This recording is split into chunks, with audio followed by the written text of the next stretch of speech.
በሰፈሩት ቁና መሰፈር አይቀርም እንዲሉት ዙልፋ ዶናልድ ትራምፕ ሳያስበው የገቡበት ጦርነት የኢራን ህዝብ የኢራን መንግስቱ ላይ አምጿል።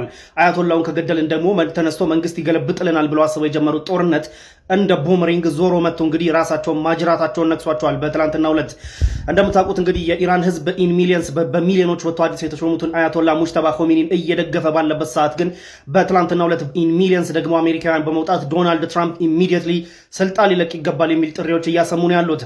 ለዚህ ደግሞ ሪዝናቸው 3 ሪዝን ናቸው። አንደኛው ያለምንም ማንንም ሳያማክር ያለምንም እንትን በማይመለከተን የገባበት የኢራን ጦርነት ይህ የዶናልድ ትራምፕ የፖሊሲ ፌሊየር ነው የሚል ጥያቄ ነው። አንደኛው የኢራንን ጦርነት በመቃወም ነው።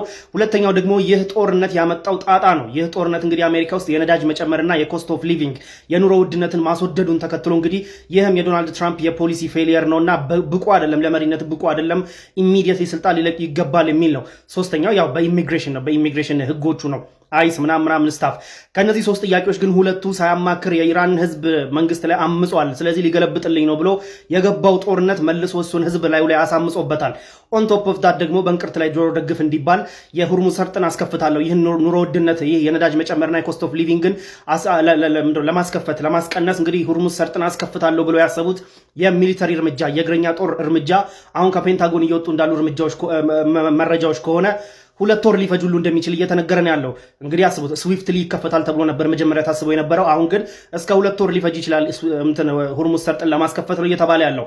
በሌላ በኩል የኢራን ሪቮሉሽነሪ ጋርድ ደግሞ ከሚሊየን በላይ ሰራዊት አዘጋጅቼ እየጠበቅኳችሁ ነው፣ ምን ነው ቆያችሁ እያለ በየጊዜው እየተናገረ ነው ያለው። በእግረኛ ሰራዊት መግባት ወታደሩ አሁን ፕላን እየተደረገ እንዳለው ከሆነ እንደምታውቁት ሚሊተሪ ፕላን ሲደረግ በጣም ካዥዋሊቲ ለመቀነስ ነው። በጣም በትንሽ መስዋዕትነት ምን ያህል ማሳካት እንችላለን የሚል ነው። ነገር ግን አሁን እየወጡ እንዳሉ መረጃዎች ከሆነ ግን ከፔንታጎን በኩል እየወጡ እንዳሉ መረጃዎች ከሆነ ይህንን የእግረኛ እርምጃ የምር የሚወሰድ ከሆነ እጅግ በጣም ብዙ ቁጥር ያለው ካዥዋሊቲ እንደሚሞት ሊታወቅ ይገባል ተብሎ ገና ፕላኑ ላይ እየተነገረ ያለ እርምጃ መሆኑ ነው።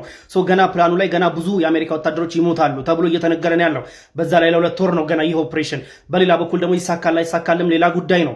በኢራን በኩል ግን ሬዲ ነን፣ ከሚሊዮን በላይ የኢስላሚክ ሪቮሉሽነሪ ጋርድ አርሚ ተዘጋጅቶ እየጠበቃችሁ ነው እየተባሉ ነው። እንደምታውቁት ዶናልድ ትራምፕ ሰራዊታቸውን አይደለም ዲፕ ኢንሳይድ ኢራን ቀርቶ ሚድል ኢስት ላይ እንኳን ፕሮቴክት ማድረግ አልቻሉም። ቤዞቻቸውን ፕሮቴክት ማድረግ አልቻሉም ከኢራን ጥቃት።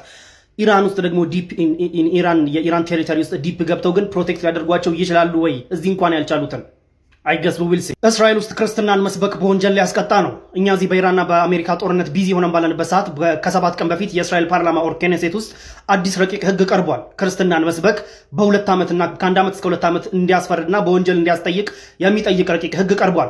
በነገራችን ላይ ባለፈው የነገርኳችሁ ነጃሺ መስጂድ አለ እዚህ አፍሪካ ህብረት ጋር የሚሰራው ጸዴ መስጂድ። የዛ መስጂድ ጀማዓ አባል መሆን ከፈለጋችሁ እንግዲህ የዛ መስጂድ አካባቢ እንግዲህ ቤት ሊኖራችሁ ይገባል። ስለዚህ ቴምር ሪል ስቴት እዛው ከነጃሺ መስጂድ ፊት ለፊት ሚክስድ ዩዝ አፓርትመንት አዘጋጅቶላችኋል። የመኖሪያ ቤት ከባለ 1 እስከ ባለ 3 መኝታ ቤት በ20% ቅድመ ክፍያ ጀምሮ እንግዲህ ሙሉ ክፍያ ሲከፍሉ ደግሞ 30% ጸዴ ቅናሽ ይደረግላቸዋል ተብላቸዋል። ከዛ በላይ ደግሞ የንግድ ሱቆች ደግሞ ከ900,000 ብር ቅድመ ክፍያ ጀምሮ በመሸጥ ላይ ይገኛሉ። ያው ቦታው ጸዴ ቦታ ነው። ከመስጂዱ ፊት ለፊት መሆኑን ተከትሎ እንግዲህ መግዛት ሀሳብ ያላችሁ ሰዎች ፈጠን በሉ፣ ተሽጦ ሳያልቅ እየተባላችሁ ነው። እዚህ ጋር በማስቀመጥላችሁ ስልክ ቶፊቅ ዩሱፍን ታገኙታላችሁ። ደውላችሁ ወየ በሉት። ለማንኛውም ወደ ዜናው ስንመለስ እንግዲህ የእስራኤል ፓርላማ ውስጥ ከዚህ በኋላ ክርስትናን መስበክ ከ1 ዓመት ጀምሮ እንዲሁም ደግሞ የተሰበከው ሰው ደግሞ እድሜው ከ18 ዓመት በታች ከሆነ ደግሞ እስከ 2 ዓመት እስር እንዲያስቀጣ የሚጠይቅ ረቂቅ ህግ ለፓርላማው መቅረቡ ተነግሯል። ስለዚህ ክርስትና እዚህ ረቂቅ ህግ ላይ እንግዲህ ስፔሲፊካሊ ሜንሽን የተደረጉት ክርስቲያኖች ናቸው። ክርስትና የሚለው እምነት ነው ስፔሲፊካሊ ሜንሽን የተደረገው። ስለዚህ ክርስትናን መስበክ እንዲሁም ወደ ክርስትና ሰዎች እንዲመጡ ጥሪ ማድረግ ለምን በኢየሱስ ክርስቶስ እንዳመኑና የኢየሱስ ክርስቶስ እውነተኝነትን የመሳሰሉ ነገራቶችን በመናገር ወደዛ እምነት እንዲመጡ ማድረግ የተለያዩ የመጣሪያ መንገዶችን በመጠቀም ቪዲዮ ሊሆን ይችላል፣ ኢሜጅ ሊሆን ይችላል፣ ፓምፍሌት መበተል ሊሆን ይችላል፣ ቡክሌት መበተል ሊሆን ይችላል። እነዚህን ተጠቅመው ጥሪ ማድረግ እስከ 1 ዓመት በወንጀል እንዲያስቀጣና እንዲሁም ደግሞ ይህ ጥሪ የተደረገለት ሰው ከ18 ዓመት በታች ከሆነ ደግሞ እስከ 2 ዓመት በወንጀል በእስር እንዲታሰር የሚያደርግ ረቂቅ ህግ እንግዲህ ለፓርላማ መቅረቡ ተነግሯል። ይህ ረቂቅ ህግ እንግዲህ የእስራኤል ዳይሃርድ ደጋፊዎች የሆኑት የአሜሪካ ኢቫንጀሊካን ክርስቲያኖች ገና ካሁኑ ተቃውሞ እያሰሙበት ያለ ነገር ቢሆንም ግን ረቂቁ ቀርቧል። ፓርላማ ውስጥ እንግዲህ ሊያከራክር ይችላል፣ ሊጸድቅም ላይጸድቅም ይችላል። እሱን አይገስ ዊል ሲ። ነገር ግን እንደዚህ አይነት ነገራቶች አሉ ማለት ነው። ከዚህ በኋላ ያ ህግ ከጸደቀ ክርስትናን ኢምፐብሊክ ኦር በማንኛውም መንገድ መስበክ እንግዲህ እስር ነው ትርጉሙ ማለት ነው። ከዚህ በኋላ እስራኤል ውስጥ ያ ህግ ከጸደቀ እንደምታውቁት ከወራት በፊት እዚህ ጋር ከጀርባ የምታዩት ፓትሪያርክ የኢየሩሳሌም፣ የእስራኤል፣ የጆርዳንና የሶሪያ ኦርቶዶክስ ቤተክርስቲያን ፓትሪያርክ የሆኑት ፓትሪያርክ ቴዎፊሎስ III ከወራት በፊት እንግዲህ ክርስቲያኖች እስራኤል ውስጥ ኤግዚስታንሻል ትሬት የመኖርና ያለመኖር አደጋ ተደቅኖብናል እባካችሁ ብለው ጥሪ ሲያደርጉ የነበረ እንደሆነ ይታወቃል። ያ ሀፕን ካደረገ ያንን ከተናገሩ ከ7 ወር ኦልሞስት ከወራት በኋላ እንግዲህ ይህ ረቂቅ ቀርቧል። ስለዚህ ይህ ረቂቅ የሚጸድቅ ከሆነ ከዚህ በኋላ ክርስትናን እስራኤል ውስጥ መስበክ ወንጀል ይሆናል ማለት ነው።